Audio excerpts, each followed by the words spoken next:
I personally believe that you can package any idea into a post, no matter how boring it may seem to you or mundane, into a post that has a very high likelihood of reaching many people.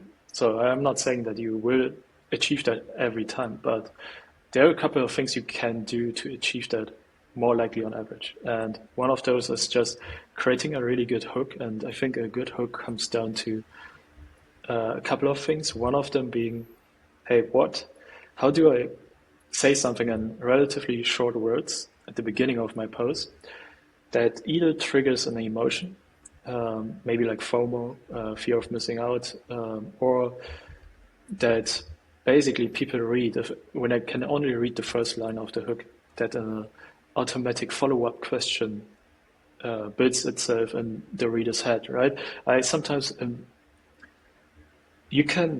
a tip that I got from Shaan Puri, he's like a storytelling master, and he said something in a podcast I watched a while back. It's like, write for one specific person. Imagine random Brad chilling on his couch in San Francisco. Like, what do you have to put into your post? So he is like, hey, like he sits up all of a sudden and watches closely and it's like, okay, let me share this. This is funny, or this caught my attention. And you can do that. I think try to create that automatic follow-up question with the hook, which is basically called the curiosity gap, or trigger an emotion, or make people, like, you can even rage bait. There are many methods to go about this. I think the best, there are really, really a lot of ways to go about this. That's why I kind of struggle right now to pinpoint it into buckets. But one of the easiest ways of when you're just starting out and you have no authority, nobody knows you, I think one of the easiest ways to really stand out is provide a lot of value in the form of curation. So what I mean by this is that's something I did in the very beginning of my own Twitter journey. I would analyze 100 posts or 200 posts, 500 most best performing posts of one specific subreddit, for example. And I would say I analyzed the 500 best posts of the SAS subreddit. Here's everything. Here's how you write a good title for your post. So your post goes viral in that subreddit, right? And you can drive some attention to your SAS.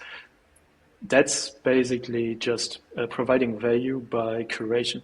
I saw a post a couple of days ago where somebody made the same thing just by saying, hey, I analyzed 10,000 TikToks. Here are 100 viral hooks you can use. That's just, That's just like the only barrier between you posting something like that is just putting in some work.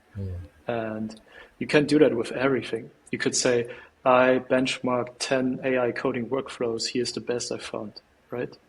And then provide the proof. Like, don't just lie, of course. Actually, post a video where people see on the first glance that you actually did the work. You have to that's the part where you kind of have to become creative. So if I would say, just as an example, what I mean by this is you make basically in the hook, you're trying to create that curiosity gap. You're trying to trigger an emotion, something like FOMO maybe, or you're making a big promise, basically. You're saying, hey, with the post idea where, hey, I analyzed 10,000 TikToks here, viral hooks, you're basically promising everybody that reads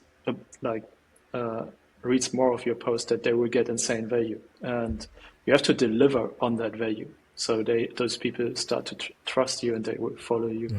That's one of the easiest ways to get yourself out there. And the only thing that stands between you and a post like that is just putting in some work. Maybe it takes a day of prep. Then, of course, go to Poster, create a good hook for that.